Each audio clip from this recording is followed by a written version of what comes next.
In this session, we will try to understand stateful versus stateless application. This is one of the most important concepts in system design, and once you understand it, a lot of architectural decision will start making sense to you. So, what is stateful application? A stateful application remembers things about you between requests. Your session data, your shopping cart, what page you were on, all stored in the server memory. This creates a problem if you see. If user A is connected to server 1, then all of the users A requests must go to server 1 because server 2 doesn't have their session. This is called a sticky session. And what happens when server 1 crashes?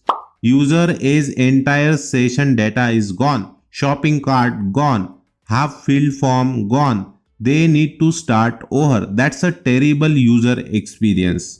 And the worst part is you can't easily scale. You can't just add more server because each server has its unique state. It's like having a filing cabinet at each desk in an office. If you move desk, your files don't follow you. That is the thing with stateful. So what is stateful? Stateful remembers the data, right? So if you connect it to server 1, then server 1 remembers who you are. But if you connect to server 2, it doesn't remember you. Now let's try to understand stateless application. What are stateless application? In stateless application, the server doesn't remember anything between requests. Every request contains all the information needed to process it. The server treats every request as if it's the first time it's ever seen this user.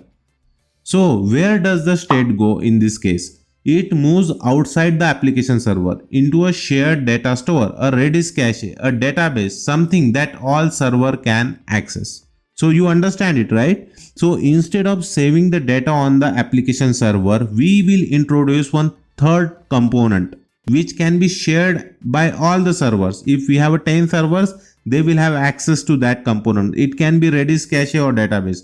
Now any server can handle any request from any users. If server 1 crashes, no problem. The load balancer sends the next request to server 2, which reads the session from Redis, and the user doesn't even notice. User doesn't even feel the lag, right? So if I want to give you the analogy to understand this, then stateful is like a personal butler and stateless is a hotel front desk. A stateful server is like a personal butler who remember all your preferences. But if they call in sick, no one else knows how you like your coffee. A stateless server is like a hotel front desk. Any receptionist can help you because your preferences are in the guest database, not in anyone's head. So this is a quick comparison of stateful versus stateless for your reference.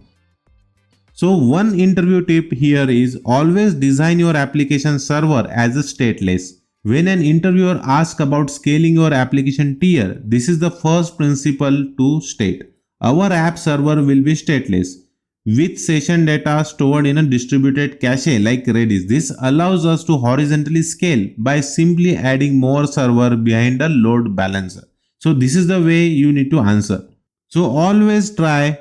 If you want to scale your application, then you should have a stateless component as much as possible. So the key takeaway from this session is stateless server are the foundation of horizontal scaling.